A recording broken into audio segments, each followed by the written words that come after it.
बच्चों, क्या आपको पढ़ाई का सही टेक्निक जानना है तो ये वीडियो जरूर देखिए।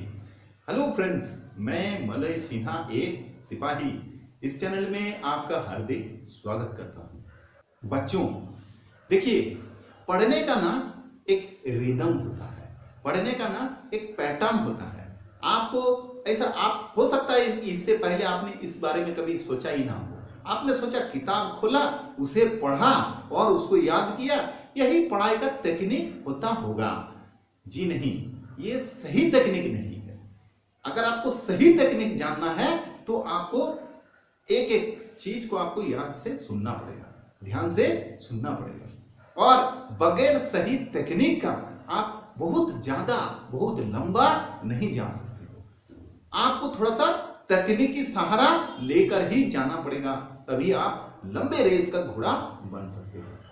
तो इसमें क्या करना पड़ेगा, इसमें आपको कोई बच्चा क्या करता है कि शुरुआती तौर पे जैसे सेशन चेंज हुआ, आपने प्रमोट होकर जिस क्लास में थे उससे अगले वाले क्लास में आप पहुंच गए हो, बुक्स वगैरह आपको सारा चीज मिल गया है, तो बच्चा क्या करता है, उसे खोलकर ना यूं ही पढ़ना शुरू कर देता है और खूब पढ़ते रहता है 15-20 दिन, लगभग 1 महीना तो खूब अच्छी तरह पढ़ता रहता है, पूरा फोकस होकर पढ़ता रहता है।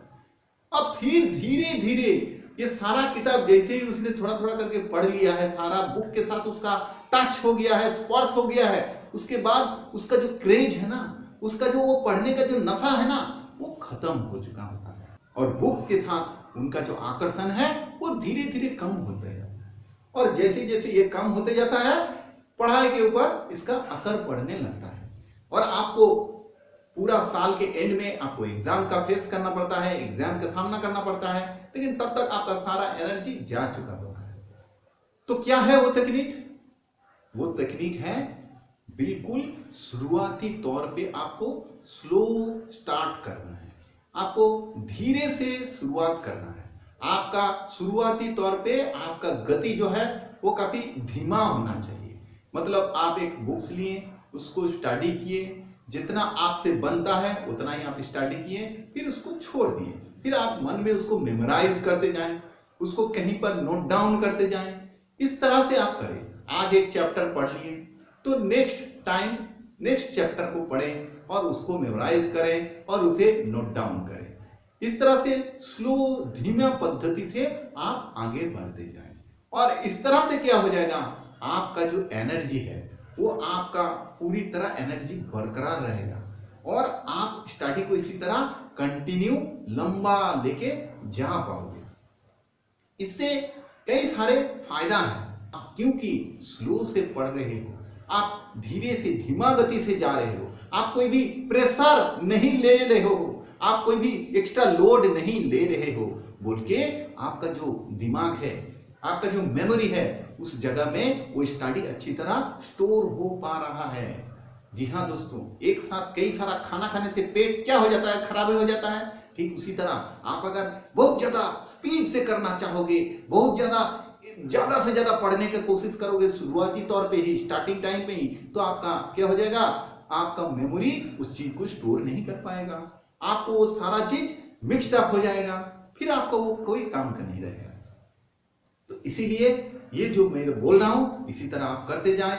आप बिल्कुल धीमा शुरुआत करें और जैसे जैसे आप स्टडी बढ़ते जाएगा, समय बढ़ते जाएगा, 1 महीना 2 महीना 3 महीना, इसी तरह जो एक क्वार्टर करके है, उसी तरह आपका गति भी बढ़ते जाएगा। ये नेचुरली आएगा।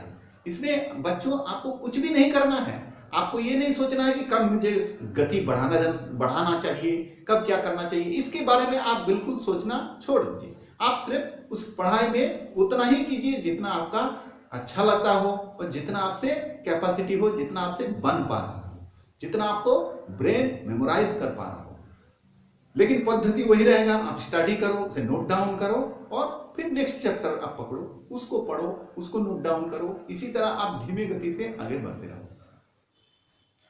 तो इससे क्या हो जाएगा, इससे जब आखिरी दौर आएगा, जब फाइनल एग्जाम के नजदीक आएगा, तो आपका सारा चीज लगभग आपका कंट्रोल में होगा।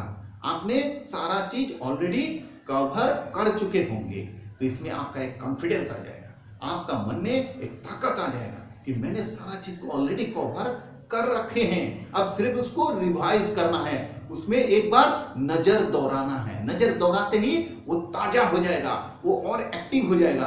अब इस ब्रेन से कुछ भी चीज छूटेगा नहीं। आपका पढ़ने का जो तरीका होना चाहिए, टेक्निक होना चाहिए, वो लगभग मैराथन रेस जैसा होना चाहिए। जी हाँ, यही मेन सीक्रेट है।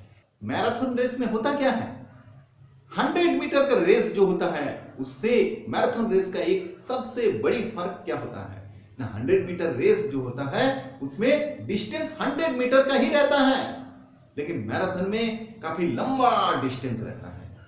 तो आप अगर मैराथन रेस को कवर करना चाहते हो, उसे कंप्लीट करना चाहते हो, तो सबसे पहले आपको आपके अंदर एनर्जी को सेव करके रखना होगा। यह है मूल मंत्र।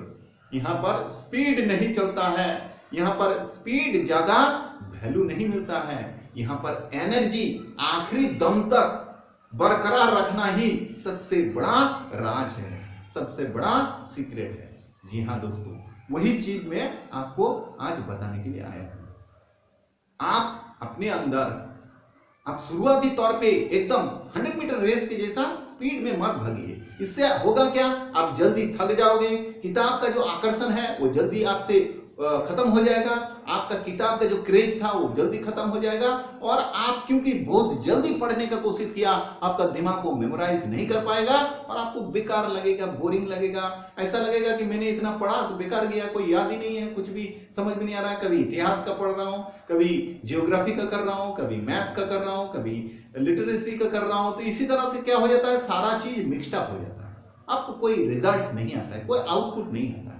तो इस तरह से काम करें, शुरुआती धीमा और धीरे धीरे गति बढ़ाएं, ताकि आखिर में मैराथन रेस में आप क्या देखते हैं, आखिर में बहुत कम पार्टिसिपेट उसमें रह पाता है टिका हुआ, ज्यादातर खत्म हो जाता है, ज्यादातर हाँप रहे होते हैं और साइड में बैठ गए होते हैं, वो थक चुके होते हैं।